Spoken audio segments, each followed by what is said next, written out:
Breaking news mga kababayan, nuclear war, malapit na at lihim ng China, ibinulgar ng US.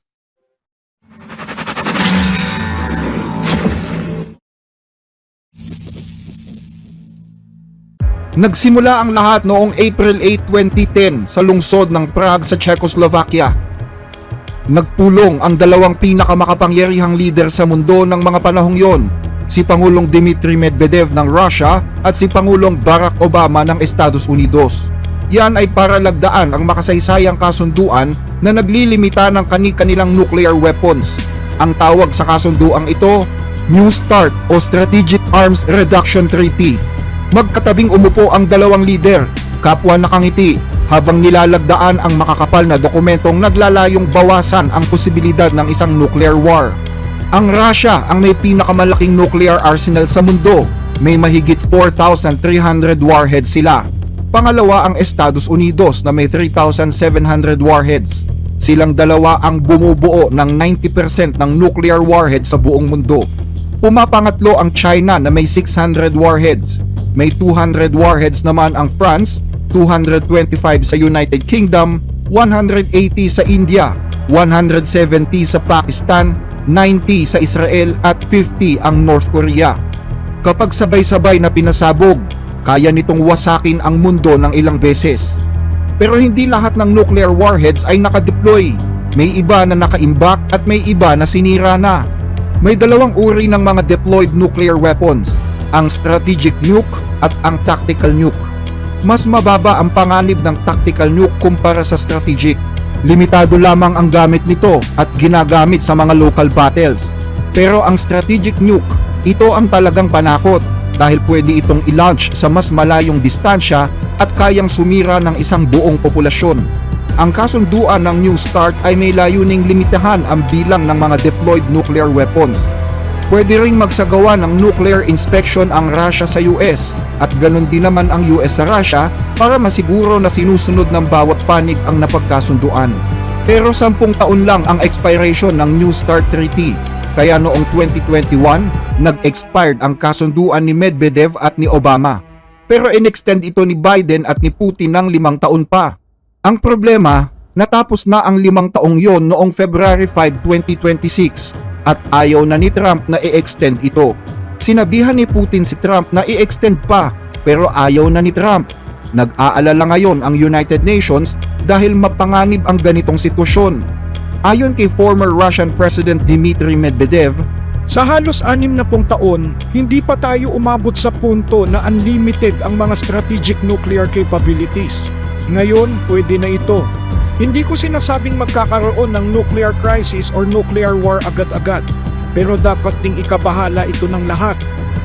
nanawagan na rin ang Papang Katoliko sa Roma na gawan na ng paraan na ma-extend ang nuclear deal.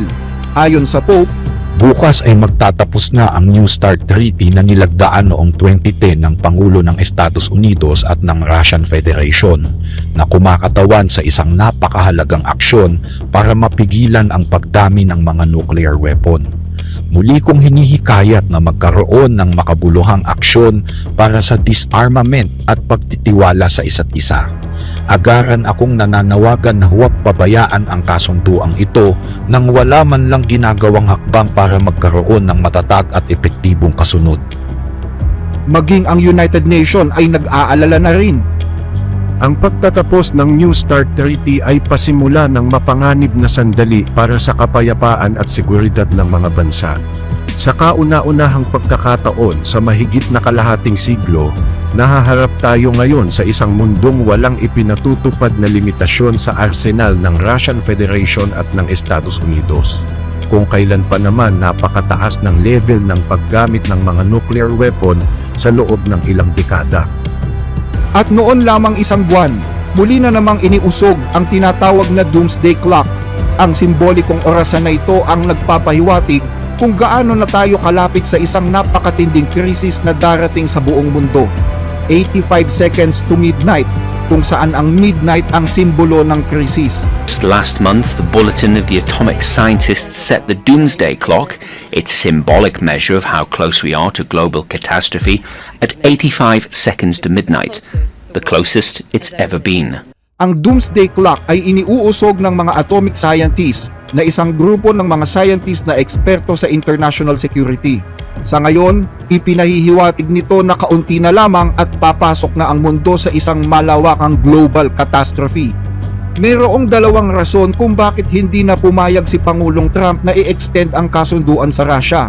Una, gusto niya kasing gumawa ng isang panibagong kasunduan kung saan sa pagkakataong ito ay dapat kasali na ang China. Pangalawa, gusto ni Trump na bigyang daan ang sarili niyang nuclear ambition para sa Amerika. Sa ngayon, ang nuclear arsenal ng China ang pinakamabilis lumago. Nang maupo si Xi Jinping sa pwesto, mayroon lamang 240 nuclear warheads ang China. Pero ngayon ay nasa 600 na ito. At sa 2030, inaasahan na aakyat pa ito sa 1,000. Dahil dito, gustong isama ni Trump ang China sa bagong kasunduan. Ayon sa post ni Pangulong Trump sa kanyang social media account, sa halip na i-extend ang New START na isang masamang kasunduan na pinasok ng Estados Unidos na bukod sa iba pang problema nito ay madalas pang nilalabag, mas makakabuti na gumawa ang ating mga nuclear expert ng isang bago, mas mahusay at mas modernong kasunduan na pwedeng tumagal ng mas matagal sa hinaharap. Maraming salamat sa inyong pagbibigay pansin sa usaping ito. Alam nyo, noon pa man ay nilinaw na ng Pangulo na para magkaroon ng isang tunay na arms control sa ika-21 siglo, napaka-imposibleng gawin yan nang wala ang China, lalo't napakabilis ng pagdami ng kanilang imbak. pero sa kabila nito ay mayroong isang problema. Ayaw ng China. Laging nananatili ang China sa pinakamababang antas ng nuclear capabilities na sapat lamang para sa seguridad ng bansa at hindi rin ito nakikipagsabayan sa mga arms race sa kahit anong bansa. Patuloy ding iginigiit ng China na ang arms control at disarmament ay dapat na sumusunod sa mga prinsipyo nagpapanatili sa katatagan at hindi dapat nalalagay sa alanganin ang seguridad ng lahat ng mga bansa. Malaki ang pagkakaiba ng nuclear capabilities ng China kumpara sa Estados Unidos at sa Russia. Kaya sa pagkakataong ito, hindi kami sasali sa mga negosasyon tungkol sa nuclear disarmament. Maliban sa pagbuo ng bagong kasunduan na magsasali sa China, isa pang layunin ni Pangulong Trump kung bakit hindi na niya in-extend ang nuclear arms deal sa Russia ay para bigyang daan naman ang kanyang sariling ambisyon na palakasin ang nuclear capability ng Amerika at gumawa ng mga bagong barkong pandigma na may kakayahang magkarga ng mga nuclear warheads, hypersonic missiles at laser weapons. Mas marami tayong mga sandatang nuclear kaysa kahit kanino. Hindi na tayo nagte-testing. Alam mo, itinigil natin ito maraming taon nang nakakaraan. Pero dahil may iba na gumagawa ng testing, sa tingin ko dapat gumawa na rin tayo. Napakamahal din ang barkong gustong gawin ng US, kaya naman 2 muna ang gusto nilang buuin sa ngayon, bagaman 20 ang target na makumpleto sa hinaharap. Sa mahal ng mga barkong target ni Trump na magawa, hindi matutustusan ng Russia ang mga ganitong proyekto kung tatangkain nilang makipagsabayan sa US. Pero, tiniyak pa rin ni Pangulong Vladimir Putin na 95% naman ng kanilang strategic nuclear ay nag-upgrade na. At kapag nabuo ito ng US, sinasabing ito na ang magiging pinakamabilis, pinakamalaki at mas malakas ng 100 ulit kumpara sa lahat ng mga barkong pandigma na ginawa ng Amerika sa kasaysayan. Ayon sa mga eksperto, posibleng layunin ni Trump na maging handa para tapatan ang pinagsanib na nuclear capabilities ng Russia at China. Kaya gusto muna nitong palakasin ang arsenal ng Estados Unidos bago tuluyang pumasok sa isang bagong nuclear agreement. Sa pagpasok ng China sa issue ng nuclear crisis sa mundo, naniniwala ang mga eksperto na mas lalong nagiging mahina ang nuclear deterrence o ang kakayahan ng isang panig na tapatan ang banta ng kabilang panig. Lalo't mas nagiging malakas ang kooperasyon ng China at Russia ngayon. At para mas lalo pang maging komplikado ang sitwasyon, nagsisimula na rin ang South Korea at Japan na i-develop ang kanilang kakayahan na magkaroon ng sandatang nuklear. Ang South Korea ay gumagawa na ng mga nuclear-capable submarine at ang Japan naman ay binuksan na ang kanilang mga plantang nuklear at inakusahan ng China na nagpaplanong gumawa ng sandatang nuklear. Pero sa kabila ng pagtutol ng China na makisali sa mga nuclear deals na gaya ng New START, sinabi ng China na nalulungkot sila sa pagtatapos ng kasunduang ito. Umaasa daw sila na sana ay muling pagbigyan ng US ang kahilingan ng Russia na ipagpatuloy ang kasunduan. Sa pananaw ng China, sobrang nakakapamhinayang ang pagtatapos ng New START Treaty. Napakahalaga ng kasunduan ito para sa katatagan ng mundo at sobrang dami din na nag-aalala sa pwedeng maging epekto sa International Nuclear Arms Control System at sa Global Nuclear Order ng pagtatapos ng kasunduan.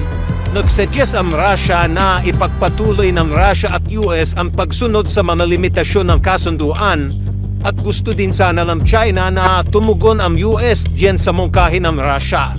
Gumawa ng isang responsableng solusyon sa pagtatapos ng kasunduan at simulan uli ang pag-uusap tungkol sa katatagan kasama ng Russia sa lalong madaling panahon. Ganito din ang gustong makita ng buong mundo. Pero sa kabila ng pagdedepensa ng China na hindi daw sila nakikipagkompetisyon sa kanino mang bansa pagdating sa mga nuclear weapon, isang intel naman ang ibinulgar ng Estados Unidos tungkol sa lihim na ginagawa ng China. Ayon sa US, gumagawa daw ang China ng mga lihim na underground nuclear testing. Ipinapaalam ko sa inyo na alam ng pamahalaan ng Estados Unidos na gumagawa ang China ng mga nuclear explosive test, kabilang na ang mga preparation para sa pagtetest ng umaabot sa daan-daang toneladang lakas. Nililinis at pinapalabo ng People's Liberation Army ang mga ebidensya ng mga bagong pagsabog para lang ilihim ang mga testing na ito dahil alam nilang bawal ang mga testing na ito sa Nuclear Testing Treaty. Gumamit ang China ng decoupling, isang pamamaraan para mabawasan ang kakayahan ng monitor na sumukat ng mga pagyanig para lang maitago ang kanilang mga aktibidad mula sa mata ng mundo. Isang ganito kalakas na nuclear test ang ginawa ng China noong June 22, 2020. Pero sinagot ito ng China at sinabing kasinungalingan ang paratang na yan ng Amerika. Napakawalang basihan ng mga ganyang akusasyon. Nilalabanan ng China ang pag-iimbento ng US ng mamadahilan para umpisahan ang kanilang sariling nuclear testing. Hinihikayat ng China ang US na panindigan ang panako ng 5 nuclear powers na ititigil ang mga nuclear tests. Panatilihin ang pagkakaisa ng mundo laban sa mga nuclear test at umaksyon para bantayan ang internal nuclear disarmaments at ang non-proliferation system. Ang China ay laging sumusunod sa landas ng mapayapang pagbuo at umaayon sa nuclear strategy na para lamang sa depensa. Ang aming nuclear policy ay panatilihin ang pamatagalang katatagan. Magpapatuloy ang China na gumaganap sa papel nito sa pagpapanatili ng kapayapaan at kaligtasan. Dahil dito, itinuturing ng US na hindi na lang ang Russia ang nuclear threat laban sa kanila, kundi pati na rin ang China. Ang China ay hindi nagbabago sa plano nitong magkaroon ng 1,000 nuclear warheads sa pagsapit ng 2030. At suportado ng Russia ang pagpapalawak nito dahil tumutulong sila sa pagbuo ng mga weapons-grade fissile material na kailangan para mapalakas ang nuclear arsenal ng China. Naniniwala ang US na kaya daw ayaw sumali ng China sa anumang nuclear deal ay para walang sino man ang pipigil sa kanila sa pagpapalakas ng kanilang mga nuclear arsenal. Ayon pa kay US Secretary of the State Marco Rubio, huwag daw asahan ng Russia at ng China na mananahimik lang sa isang tabi ang US at walang gagawin habang sila naman ay patuloy na nagpapalakas ng kanilang nuclear arsenal. Huwag umasa ang Russia at China na walang gagawin ang Estados Unidos habang sila naman ay umiiwas sa kanilang mga obligasyon at pinapalawak ang kanilang mga puwersang nuklear. Pananatilihin namin ang isang matatag, mapagkakatiwalaan at makabagong nuclear deterrent. Dahil naman sa pamemwersa ng US na pasalihin ang China sa bagong gagawing nuclear deal, tila nainis naman ang Russia. Kung noon ay bukas ang Russia sa anumang nuclear deal sa US, nagbago ang tono nito ngayon. Ayon sa Russia, kung papasok daw sila sa bagong nuclear deal sa US, dapat ay pasalihin din ng US ang mga bansang France at United Kingdom. Pero hanggang sa ngayon, wala pang reaksyon ang UK at ang France dito. Baka pwedeng humiling sa inyo ng like sa ating mga video, lalo na po kung nagugustuhan ninyo ang ating mga talakayan. Malaking tulong po ito hindi lang sa ating channel kundi maging sa mga kababayan nating sinusuportahan nito. Maraming salamat po mga ka-blessed.